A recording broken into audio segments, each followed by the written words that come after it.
aí, Tudodara? Como estamos? Sou eu, Rita Batista, sempre querendo saber quem você é. Sejam todos e todas e todes muitíssimo bem-vindos ao nosso Mulher com a Palavra ano 5, para trazer para você um papo interessantíssimo nessa série deste ano. Por conta da pandemia, a gente teve que mudar um pouquinho as coisas, mas estamos próximos e próximas da mesma maneira, tá certo? Tudo tem a ver com o nosso tema de hoje, né? Afetividades. Este é o primeiro episódio do Mulher com a Palavra 2021. Aqui do meu lado, uma das nossas convidadas, a chefe Lili Almeida, e na tela, virtualmente, direto de São Paulo, Ana Paula Chongani e Joyce Berti. E você conhece o Mulher com a Palavra? Somos um projeto que existe há 5 anos, como eu disse, né? Uma plataforma de amplificação de vozes de mulheres que surgiu como uma conversa lá no Teatro Castro Alves, o maior da cidade de Salvador, com mulheres inspiradoras, artistas, intelectuais, profissionais diversas, um sucesso. Desde 2016, em todas as edições, contamos com a presença potente do público e a casa sempre fica lotada. Ai, que saudade.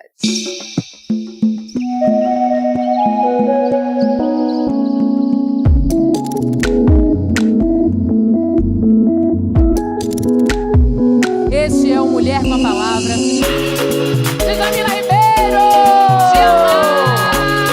Daniela Mercury! Lineker! Carla! Acordo Sirene! Ana Maria Gonçalves! Não se dá poder para quem já tem. Não somos carne mais barata do mercado. Não somos. A gente está numa luta antissistêmica, antirracista, antissexista. Sabe que a meta é ocupar. Nós somos donos do Brasil. Nós somos donos desse lugar. Porque quando a gente fala sou negra assim, é um posicionamento político. Resistir é a arte mais profunda do meu povo.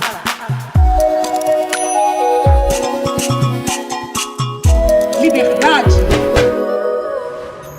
Lindo, né? Que incrível! Quanta gente maravilhosa passou pelo palco do Teatro Castro Alves. Você viu a minha empolgação? E isso tudo vem dessa resposta de vocês, público. A gente não tem agora, por conta da pandemia, a possibilidade de fazer esse evento aberto, mas estamos aqui, ó, escancaradas através das redes sociais, das possibilidades com as TVs educativas, com a internet. E por falar nisso, participe, viu? A hashtag é Mulher com a Palavra. A gente começa com um tema caríssimo a todas nós.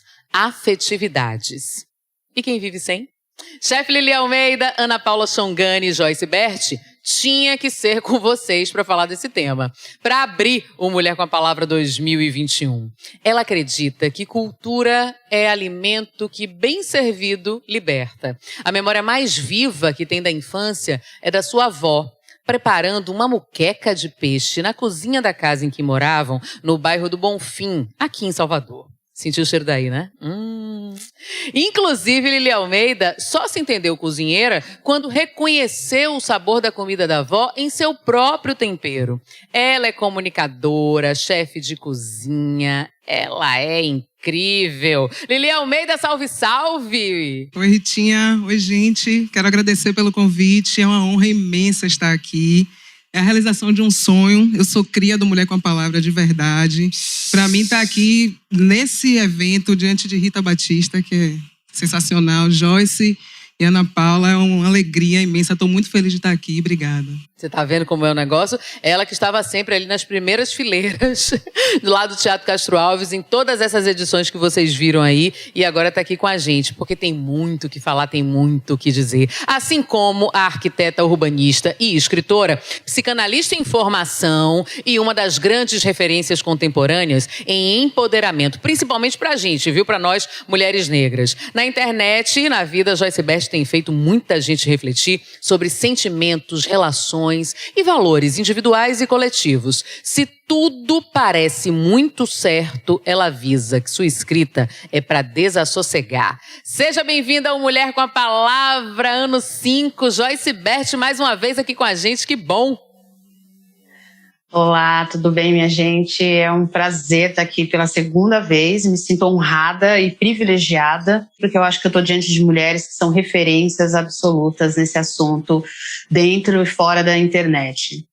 É uma honra estar aqui de novo. A honra é nossa. Muitíssimo obrigada por ter aceitado o nosso convite. Na infância, sua mãe e tias faziam o máximo para que ela crescesse cercada de referências de pessoas negras bem-sucedidas. Representatividade foi uma lição aprendida em casa. Hoje ela busca repetir a experiência com a filha, com os clientes e com seus milhares de seguidores. Ela é empresária, designer e responsável pela estética dos produtos do ateliê Shongani, sua marca de roupas, que ajuda a construir um imaginário positivo para meninas e mulheres negras.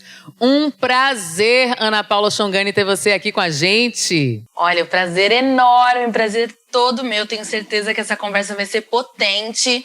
Eu vi aí o VT, vou dizer uma coisa. Eu só tô aqui porque algum dia eu vou aí pessoalmente, hein? Promessa é dívida, hein? Promessa é dívida. Eu vou. Deixa já acabar. tá dito aqui. Pronto, deixa acabar esse negócio, deixa as coisas, né, voltarem.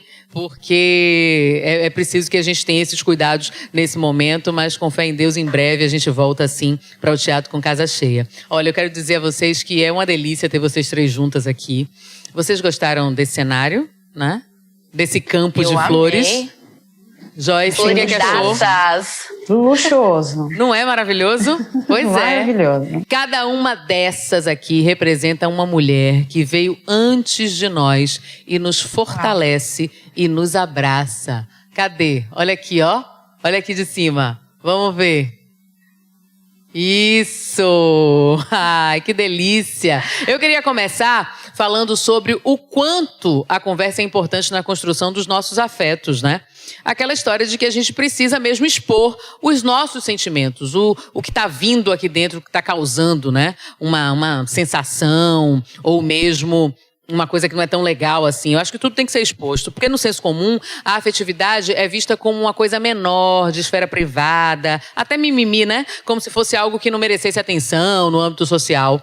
E aí eu quero saber de vocês o que vocês atribuem a esse descrédito e como lidar com isso nas suas trajetórias, né? Entendendo que deveriam falar disso publicamente. Quem quer começar? Começa.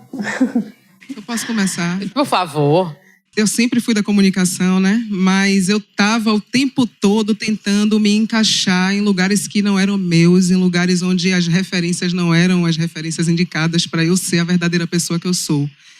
Então, do início da pandemia para cá, eu, como a maioria das pessoas, fui lá no fundo, né? Fiquei bem mal. Mas hoje eu entendo que eu não fui no fundo do poço, não. Eu fui no fundo da terra mesmo, eu encontrei minhas raízes. E isso me fez procurar por outras referências. E eu acredito também que cada pessoa tem a sua função nesse mundo e que se para mim chega muito clara a informação de que é preciso falar de amor, é isso que eu tenho que fazer.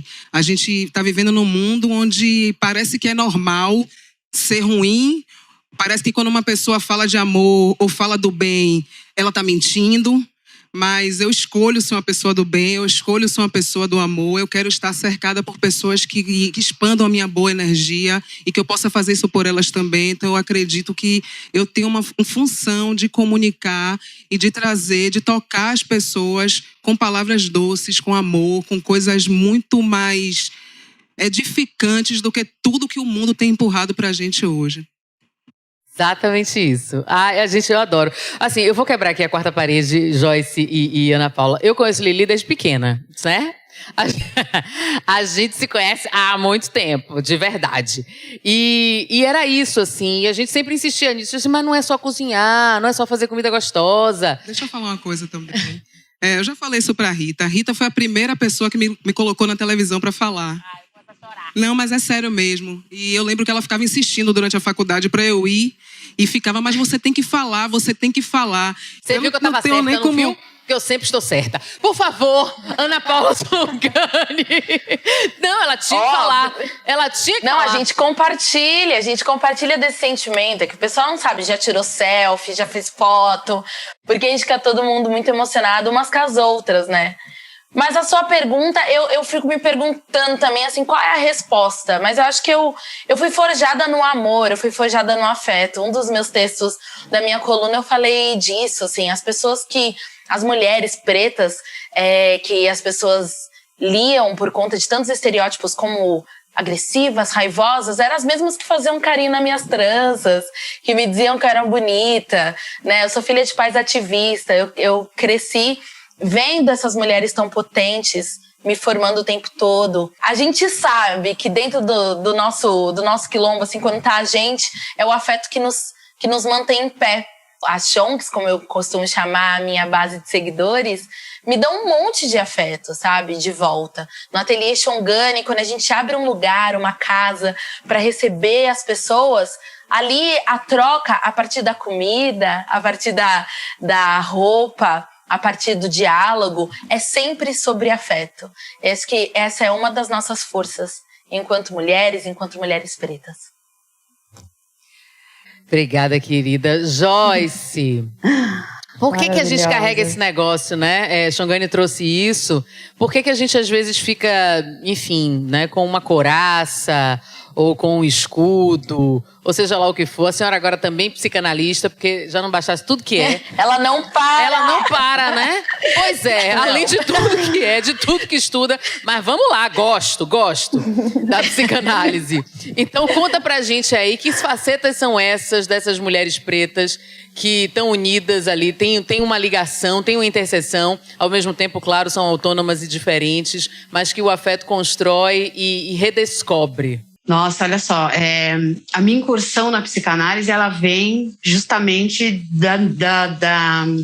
no momento em que eu percebi a necessidade da gente trabalhar a afetividade, da gente trabalhar aquilo que está dentro da gente, dos nossos, sabe, assim, se voltar para dentro, tentar compreender os sentimentos, as emoções, todas as coisas que nos acometem, que faz parte da nossa vida, né? A gente teve aí referências maravilhosas de mulheres negras na psicanálise, que são pouco faladas, como a Virginia Bicudo, por exemplo, que é uma grande referência e inspiração para mim.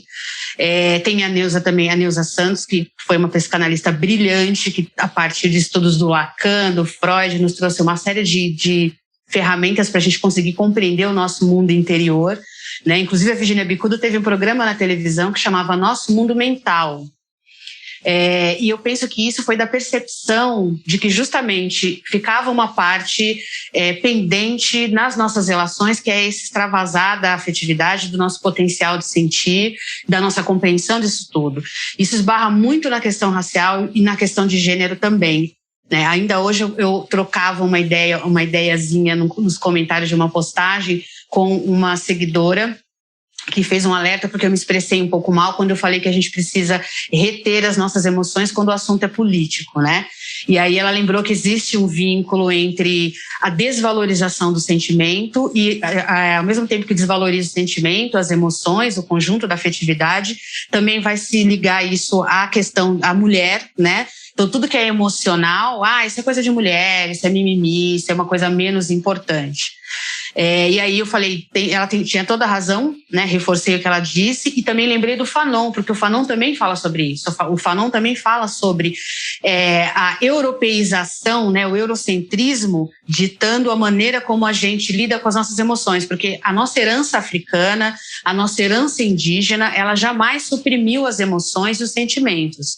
Mas o eurocentrismo tem aquela coisa, né? Para você ser alguma pessoa relevante ou que fale alguma coisa que as outras considerem importante, você tem que estar todo certinho, durinho, né? Não pode extravasar a emoção, não pode sorrir, não pode contar uma piada. E nós, povos que somos descendentes de povos africanos, de povos indígenas, a gente tem a coisa do corpo, a coisa da emoção, a coisa do extravasar. Nós somos intelectuais orgânicos, porque a gente pensa com o corpo também, né? Então, essas descobertas que foram acontecendo na minha vida me colocaram nessa reta, porque eu sou uma pessoa extremamente crítica e eu vi muitas vezes as coisas que eu falava sendo interpretadas de uma maneira errada, como se eu fosse contra o amor, como se eu fosse contra a afetividade e tudo mais, e muitas pessoas às vezes se ressentindo, né, sentindo um desconforto com aquilo que eu estava falando. Eu comecei a pensar, poxa, os assuntos que eu tenho para tratar, já são assuntos extremamente desconfortáveis,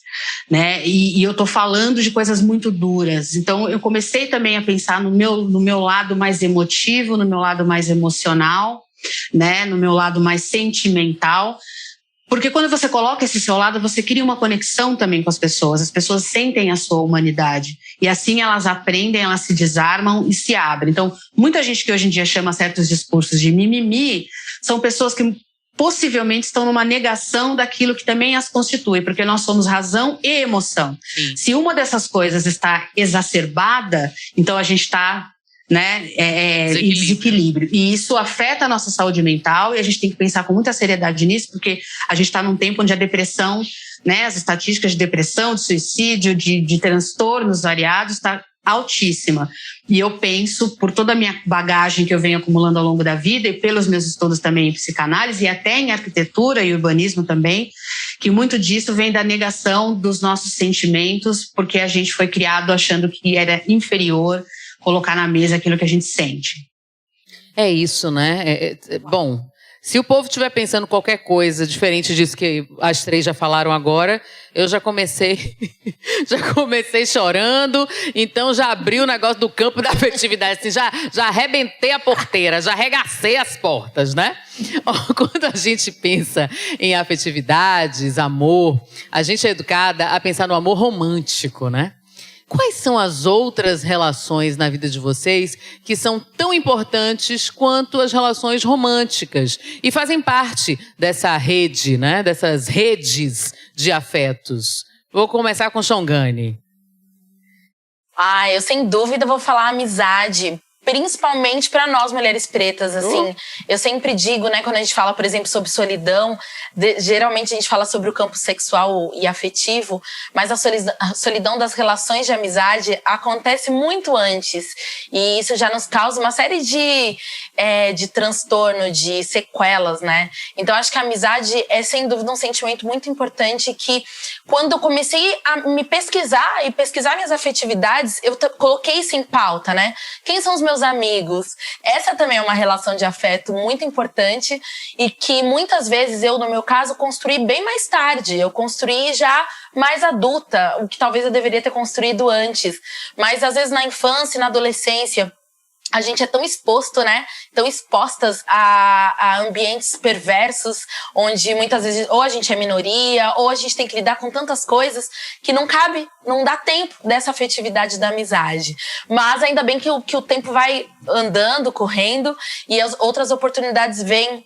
Eu tenho um vídeo, inclusive, que fala o que fica quando o amor se vai, né? Quando eu digo amor, esse amor romântico, é o amor da amizade. Então a amizade tá ali no meu top 1. Sim, a amizade, o que seria de mim sem as minhas amigas, né? Sem os meus amigos. Seria. Às vezes, só o fato de você saber que você pode mostrar sua afetividade de peito aberto para uma pessoa já lava sua alma.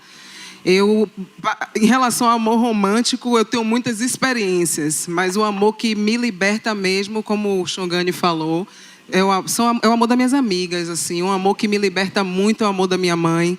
Eu tinha uma relação muito difícil com a minha mãe e a otária era eu, né? Diga-se de passagem.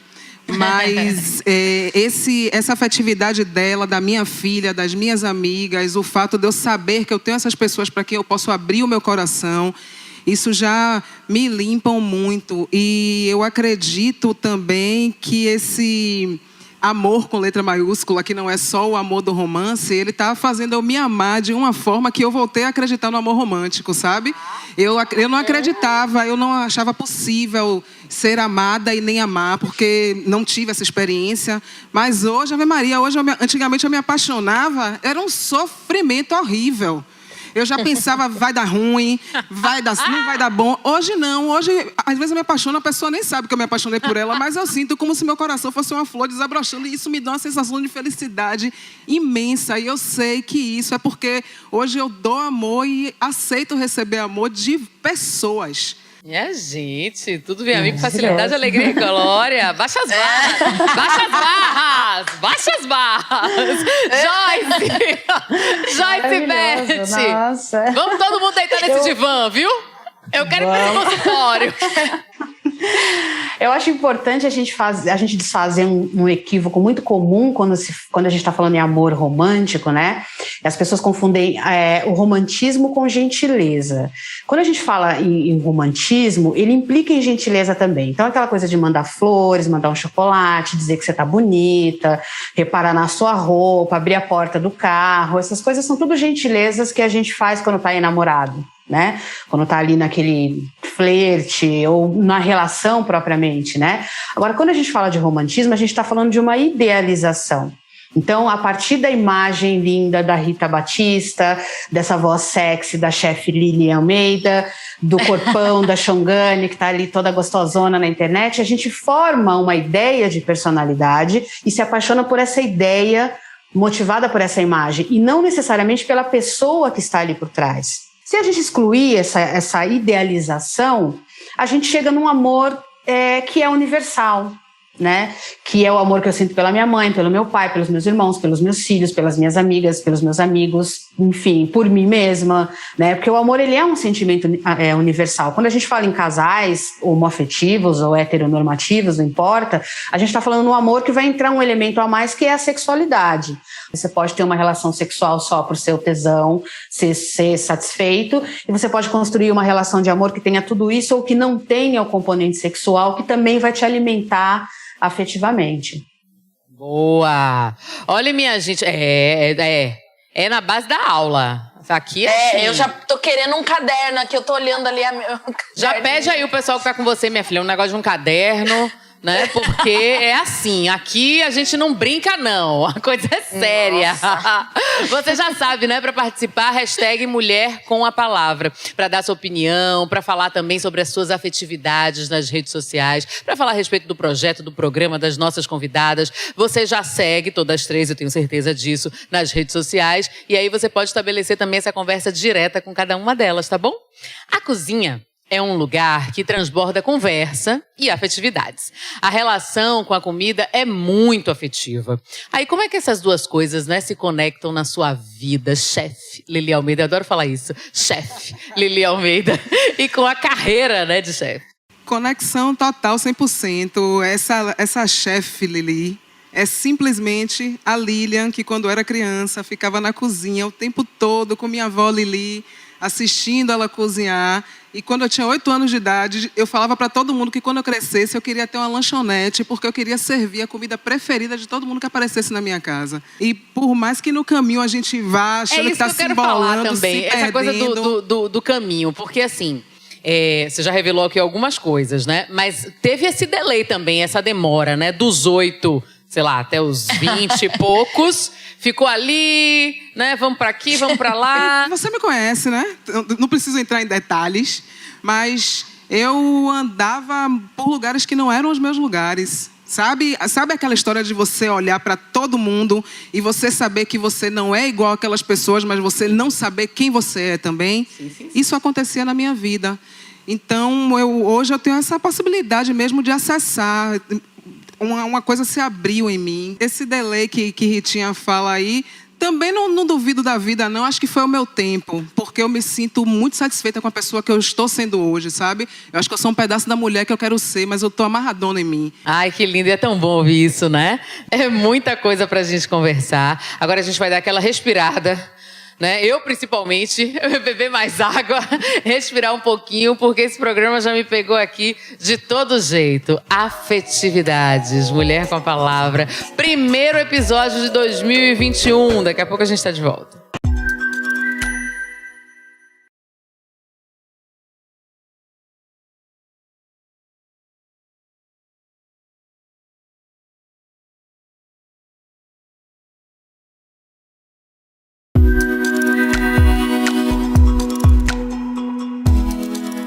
Estamos de volta com o nosso Mulher com a Palavra, ano 5. Hoje falando sobre afetividades. O que você pensa sobre esse assunto? Como andam os seus sentimentos? De que forma você tem organizado as suas afetividades consigo e com os outros e outras. Participe, hashtag Mulher com a Palavra nas redes sociais e fique à vontade para falar sobre esse tema e também sobre as posições das nossas queridas convidadas, Ana Paula Chongani. Como fazer com a tão falada autoestima, né? Além das frases prontas, aquela história toda que às vezes roda aí na internet, você, como influenciadora, sabe muito bem do que é que eu tô falando. Porque a gente sabe que muitas vezes as pessoas dizem que estão se amando no post, mas estão muito mal, né? Com os problemas de saúde mental, enfim, tudo que acontece agora, de alguma forma, na história da vida de todo mundo. Conta pra gente.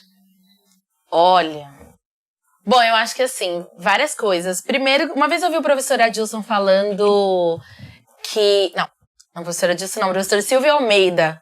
Professor Silvio Almeida falando que discurso também é ação. Então eu gosto de valorizar esses discursos. Talvez eles nem sempre são maduros, nem sempre eles são completos, mas eles são fundamentais, né? E esse discurso, ele se transforma numa ação, às vezes para as pessoas que estão falando, às vezes para as pessoas que essa pessoa está atingindo. Então, às vezes tem umas frases prontas na internet que me atingem e eu falo, ai gente, eu sei que essa frase é pronta, eu sei que ela é clichê, mas ela fez sentido para mim hoje. Eu acho que mais do que estar com a autoestima intacta, é estimular a conversa. Teve uma vez que teve aí uma hashtag que era Tudo pelo Meu Corpo, que era para você apresentar o seu corpo na máxima naturalidade possível. Era uma hashtag aí para estimular o empoderamento entre pessoas, de modo geral. Nem só entre mulheres, nem mulheres negras, entre pessoas de modo geral. As pessoas se apresentarem de forma mais natural. E aí tava lá todo mundo falando do seu corpo, do seu tour, do seu rosto e tudo mais. Eu fui gravar, mas na hora que eu comecei a gravar, eu percebi que aquilo não era tão tranquilo pra mim. Que eu não sei se eu tava preparada. Porque diferente de muitas outras pessoas que eu tinha visto fazendo essa hashtag, eu percebia que a não aceitação do meu corpo não era exatamente minha sobre o meu corpo, e sim do outro, da sociedade sobre o meu corpo. Eu falei, pronto, acho que eu não tô pronta pra me expor aqui. E aí eu gravei um não tour pelo meu corpo. Em vez de gravar ali os detalhes do meu corpo, eu falei sobre esse sentimento, sobre esse olhar do outro que me incomodava. Então eu usei as redes sociais, assim como a gente já fez em outros momentos da história, em outras plataformas, hoje nas redes sociais, pra falar sobre esse não lugar, essa não aceitação, essa autoestima não pronta. Essa é a forma que eu hoje utilizo as redes sociais. Me vulnerabilizo, falo quando tá tudo bem, falo quando não tá também, e trago principalmente para as pessoas falarem mais do que eu. Eu estimulo a conversa. Essa é a minha estratégia. E é uma super estratégia, né? Porque você se coloca nesse lugar de escuta mesmo. E a gente sabe da necessidade que o ser humano tem e precisa, né? Desse acolhimento. E às vezes não consegue na vida, no dia a dia. E a internet, eu vejo um bocado de gente ali vomitando seus conteúdos, suas publis. Nada contra, porque a gente precisa ganhar nosso dinheiro também, é importante. Mas às vezes não estabelece essa sintonia fina. E por falar em levantar a autoestima das pessoas, Lili usa muitos ditados populares na comunicação com os seus seguidores, né, nas redes sociais. E quase sempre esses ditados trazem essa mensagem de autoconfiança, de crença em si mesmo. São esses os ditados que geram maior identificação? Por quê? Porque são nossos, são populares, né? Eu sempre falo, não são meus, são da nossa cultura popular. Eu pego ditados tradicionais, eu pego ditados africanos e pego frases de autores, de filósofos, mas coisas que me atingem muito. Outro dia, uma pessoa me escreveu falando, lá ela pega uma frase pronta e fala o óbvio como se fosse a dona do poder. Eu aí falei para ele que o óbvio também precisa ser dito, né, em muitos momentos. Chepo. Chepo é tipo... Vocês entendem chepo? Não? Eu peguei o contexto. Eu também eu captei a intenção. Foi pelo contexto. Isso, pronto. E eu Chepa é tipo, receba. Que esses ditados, essas frases, né, esses trechos, são como se a gente fosse um quebra-cabeça que tá com uma peça ali faltando. E aí, quando ele chega ali, ele encaixa na pessoa, não é meu realmente. São coisas muitas vezes óbvias, são coisas muitas vezes que o mundo vai empurrando a gente de uma forma que a gente esquece. Voltando ao assunto do amor ser chamado de mimimi. São coisas que precisam ser ditas em muitos momentos para lembrar para a gente mesmo e para as outras pessoas que essas coisas são nossas, são próprias nossas. Sim, vamos falar de amor porque nós somos amor, nós somos a fonte direta do Criador. Então, vamos falar de amor, a gente precisa disso. Ai, minha gente, olha, eu tô apaixonada por esse programa. Eu também. Eu sou apaixonada pelo projeto mesmo, né? Tô nele desde o início, desde o nascedouro. E hoje eu tô especialmente apaixonada por esse programa porque é exatamente isso que eu acredito. Eu acho que o amor é a mola mestra do mundo de verdade. Eu acho que a gente tem uma força que é propulsora. É como se tudo que eu dissesse pra você, aí falando da minha comunicação também, e da comunicação tanto de Joyce, quanto de Xongani, quanto de Lili, fizesse com que despertasse aí dentro de você. Não somos sabedoras das coisas, de todas as coisas da vida, de todas as coisas do universo, mas assim, é só pra lhe dar esse start, entendeu? De dizer assim, ei, acorde aí. Tá aí dentro de você. Exatamente. Fala no microfone. Dá um start na gente também, porque quando eu faço aquelas frases ali, quando eu escrevo aquilo, eu tô falando pra mim. A maioria das coisas é, poxa, aconteceu isso, poxa, isso me marcou tanto, eu vou falar disso aqui. É por isso que funciona. É por isso que dá certo, é por isso que funciona a comunicação das senhoras também. Porque a gente se joga, né? A gente se abre, a gente se expõe. É a mesma coisa do Tudo Adara, né? Falando do Tudo Adara. As pessoas dizem assim, mas como é? Assim, gente, eu fico falando da minha vida aqui e vocês ainda me dão essa ousadia de ouvir, né? Olha só, Joyce, você diz que a autoestima... Tudo Adara é o meu podcast. Você diz que a autoestima é importante para todo mundo e é fundamental para nós, mulheres pretas. Já que o preterimento e a sexualização impostas pelo racismo favorecem a dependência emocional e psicológica. Agora, eu queria que você falasse um pouco sobre isso e sobre como a autoestima pode ser um trampolim para a nossa sobrevivência, né? Catapultar essa existência aí. Maravilha. Eu queria dizer que eu adoro os ditados populares da Lili. Ela joga logo de manhã e isso já dá uma... Porque também tem muito preconceito com a questão do popular, né? Tudo que é popular é ruim. Não é bem assim, né? Então, os ditados populares, eles são a prova de que nós somos sábios, que o ser humano é sábio. Porque são coisas que passam de geração para geração e fazem todo sentido em qualquer contexto que a gente coloque. E eu acho muito bom esse trabalho que a chefe vem fazendo aí. Muito, muito legal.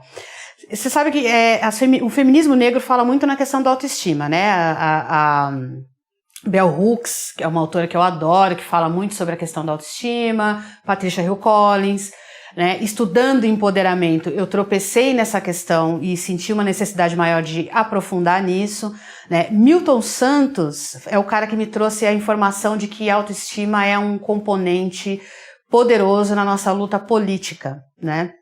E aí você vai desenvolvendo o pensamento, estudando, pensando e tal, e de fato porque a autoestima, ela é diferente de vaidade, né? Vaidade consiste em você se arrumar, pôr nos adereços, os penduricários, passar um batom, uma roupa legal, não sei o quê. A vaidade fala de como a gente quer ser visto pelas outras pessoas.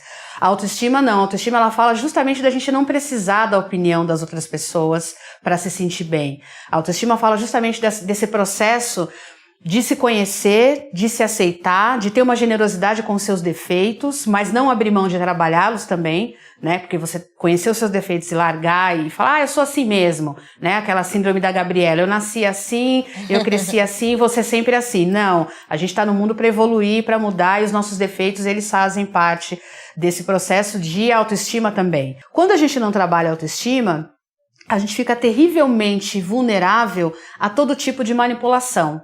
Porque você veja só, alguém chega pra mim e diz que um texto que eu escrevi na internet é uma porcaria. Sempre tem alguém que vai falar isso e fala mesmo. Eu li a sua coluna, ela tava ridícula, esse seu trabalho não tava legal, né? Quando eu tenho autoestima, eu sei que o meu trabalho faz parte de mim, mas ele não é o meu todo, ele é uma contribuição que eu dou ao mundo.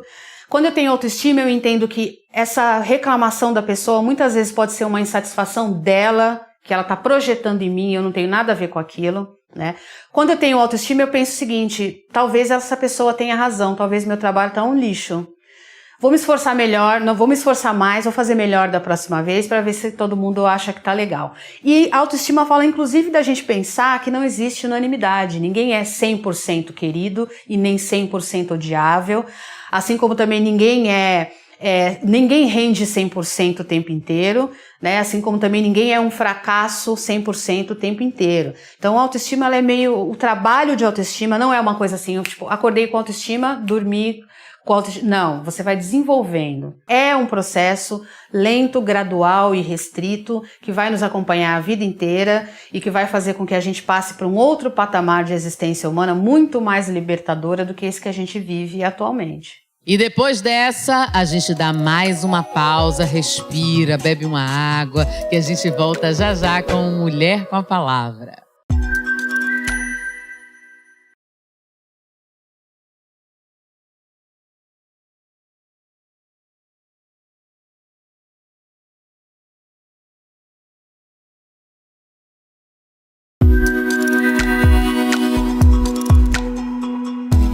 De volta com o nosso Mulher com a Palavra, ano 5, hoje falando sobre afetividades. Ô Joyce, a gente sabe que muitas famílias negras têm uma junção de pessoas com a subjetividade prejudicada pelo racismo, né? Porque no imaginário social, família desestruturada ainda é sinônimo de família negra e pobre. Como essas estruturas sociais ressoam em nossas afetividades? Você falou um pouquinho sobre isso, mas eu queria desenvolver assim e tocar mais o dedo na ferida. Aproveitar que eu já estou aqui fazendo minha análise, viu? Não quero nem saber. Eu também, análise coletiva. Bom, sem dúvida, a família é muito importante. Ela é tão importante que eu arrisco dizer que metade dos problemas que a gente tem, que não conhece, vem da criação, vem das relações familiares, né?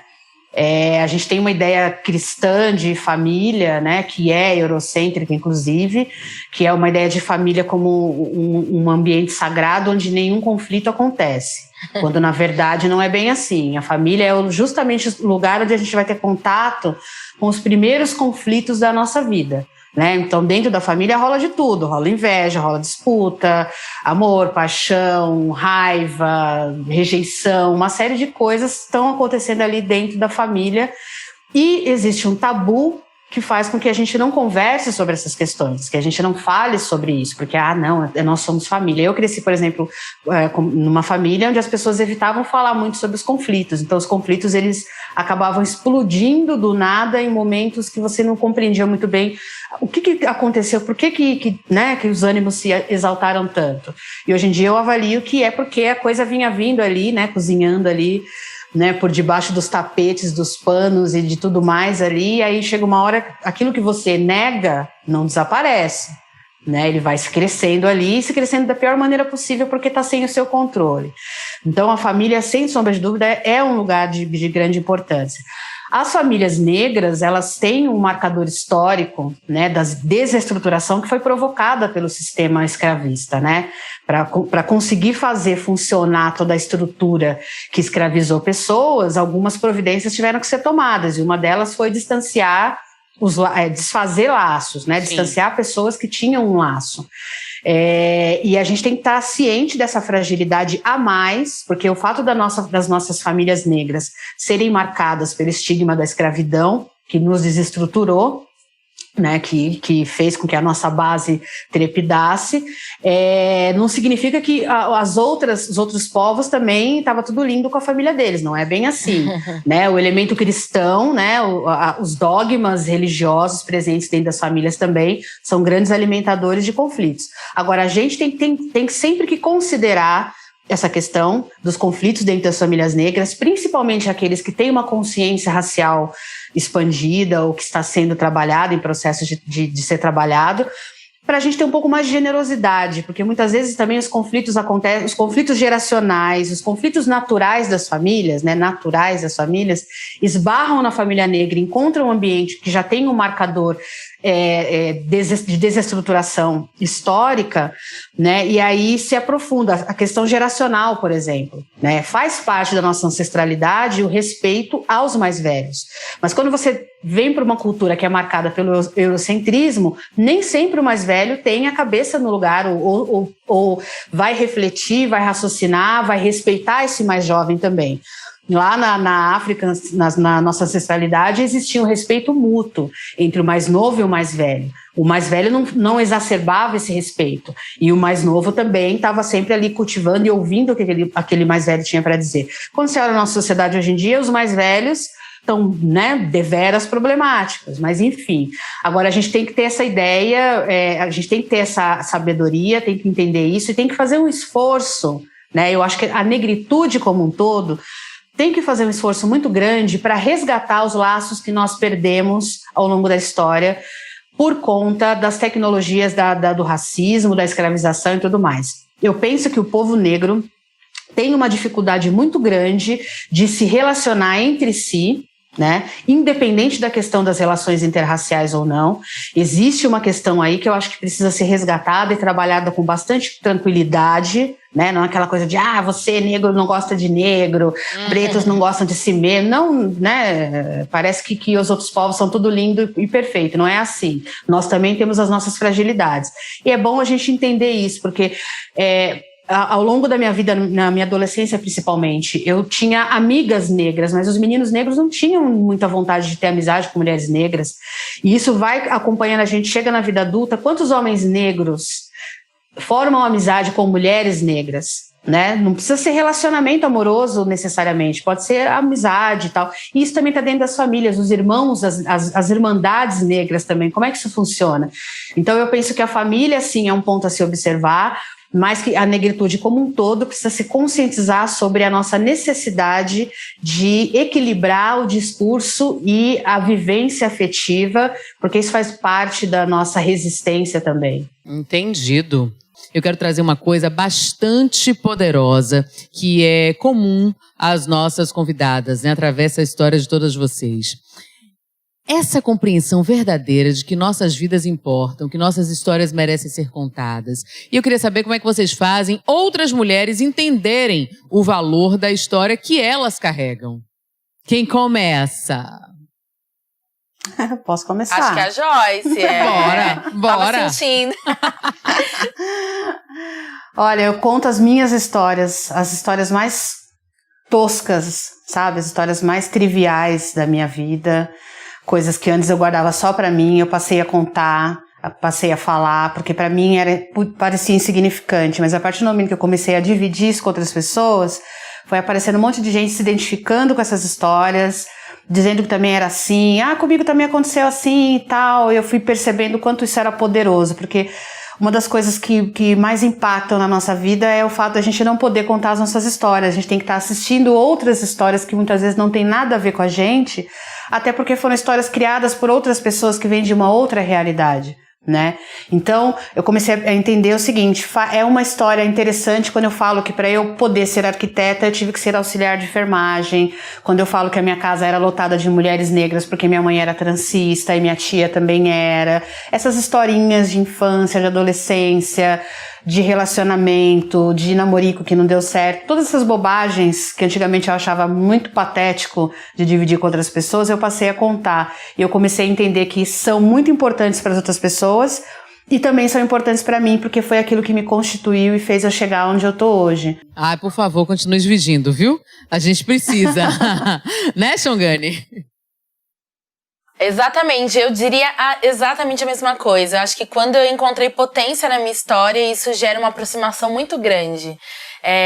E parece pouco inovador falar isso, mas mulheres como a gente, mulheres pretas, contando a sua história é muito recente, é muito inovador, quer dizer, né? Com mais pessoas ouvindo, é muito recente, muito inovador. E outra, eu gostei que na abertura desse programa você falou assim, foi cercada de referências de mulheres, referências positivas. Essas mulheres eram exatamente as mesmas mulheres que estão em muitas casas, né? É a minha avó, que era chapeleira, é minha tia que é arquiteta, é minha mãe formada em economia doméstica, mas quando a gente encontra potência nas histórias de pessoas próximas da gente, a gente encontra potência na nossa própria história. Eu assino embaixo, eu concordo plenamente. Fiquei impressionada que as três têm a mesma resposta para dar. Se eu tivesse que me perguntar também, assim. Eu também conto a minha história, conto para eu ouvir, não me esquecer mais de que eu tenho uma história, porque por muito tempo eu nem pensava, nem que eu era uma pessoa, quanto mais que eu tinha uma história para contar. E eu sempre verbalizo isso, gente. Contem as histórias de vocês, contem as histórias de vocês. A história mais impactante da minha vida é a história da minha avó. né? Então a gente pode achar que por ser comum, por estar do nosso lado, não é uma coisa importante, mas é uma história imensa e é essa história que me coloca aqui hoje. Inclusive eu sou Lili por causa da minha avó Lili. Então, contar a minha história, estimular as pessoas a contarem a história dela, para mim é a chave que abre muita coisa. Olha, minha gente, que história, né? E a gente está aqui também nesse programa de abertura desse ano 5 do Mulher com a Palavra, contando essa história de afeto, né? Essa história de entrega, de carinho, de um projeto feito, pensado todo o tempo para que essas trajetórias e narrativas sejam compartilhadas com o público. É muito importante isso, né? É muito importante a gente abrir esse projeto falando de afetividades, porque esse Mulher com a Palavra é criado todo na base do amor. Então, eu quero agradecer a participação de vocês hoje aqui. Ana Paula Chongani, muitíssimo obrigada. Eu que agradeço, eu preciso fazer aqui a minha parte mais que afetiva, agradecer a chefe Lili. Anotei aqui na minha agenda que eu vou poder escolher, talvez, o que eu quero comer, e pra mim vai ser incrível a próxima vez que a gente tiver a oportunidade de se encontrar. Rita, eu preciso também deixar registrado aqui que pra mim e pra muita gente, sem a menor dúvida, você é uma das melhores apresentadoras que esse Brasil já tem. E eu fico muito orgulhosa de ser contemporânea a você. Obrigada. E Joyce, por favor, escreva todos os livros e dê todos os cursos do universo, porque todas as vezes que eu te leio ou te ouço falar, eu fico sempre... me enche muito, eu fico muito preenchida. Então, eu sou sua fã, já disse várias vezes, mas mais que isso, quero ser aluna, quero ser leitora. Muito obrigada pelo convite, parabéns pelo projeto, pelo cenário e por tudo. Que bom que é na base do amor. Tô feliz demais de estar aqui. Ah, sim, sim. Obrigada. A gente que agradece, querida. Muitíssimo obrigada. Joyce Berti, nosso farol. Obrigada, viu, por ter aceito o nosso convite. Eu que agradeço. Eu sempre falo que esses encontros são extremamente importantes para o nosso fortalecimento, para a nossa expansão. A gente se desenvolve a partir desse contato com o outro, e quando esse contato é feito com pessoas que estão vibrando na energia do amor, que foi tão falado aqui hoje e que é mais do que nunca importantíssimo da gente conseguir, da gente ter entre nossos meios, é um grande presente, assim. Com certeza essa minha semana vai ser infinitamente maravilhosa. É a segunda vez que eu participo do Mulher com Palavra, eu posso dizer por experiência que é uma produção incrível. Então eu agradeço muito a todo mundo, a produção, quem veio aqui, quem tá aí. Muito obrigada por esse momento maravilhoso. Ah, nós que agradecemos mais uma vez. Minha gente, é isso. E a participação dela, Lilian Almeida, chefe Lili Almeida, aqui pertinho de mim, testadas e negativadas, graças a Deus. Graças a Deus. Obrigada, viu? Eu só tenho a agradecer. Joyce, eu não sei nem o que falar de Joyce. Joyce é uma pessoa que eu admiro demais, assim. Quando a gente começou a se falar, eu ficava, meu Deus, essa mulher tá falando comigo. Porque realmente foi uma pessoa que trouxe muita clareza pra mim. Chongani, também não preciso falar, porque a Chongani é mais das antigas ainda. Sempre admirei muito o seu trabalho. E te conhecer, estar aqui do seu lado, pra mim é uma honra. Eu tô me achando hoje aqui, minha gente. E Ritinha sabe tudo que eu penso dela, porque eu sempre falo, olhando nos olhos dela, Rita, eu te amo. Você é uma pessoa incrível.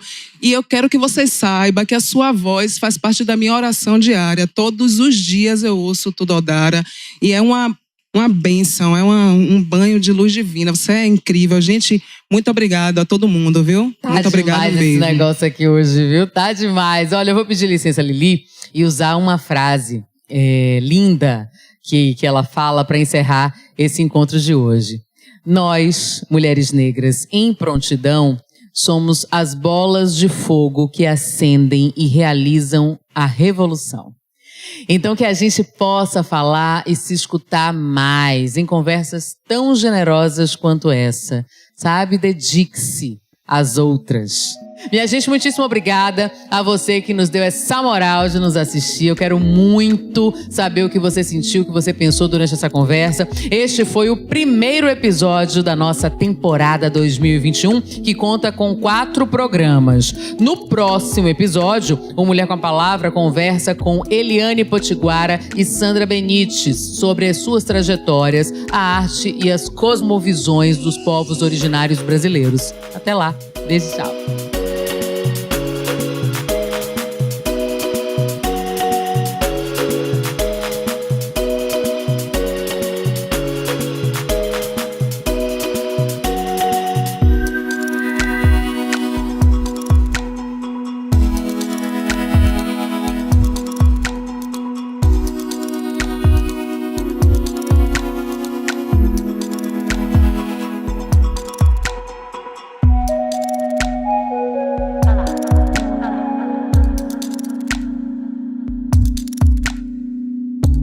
Música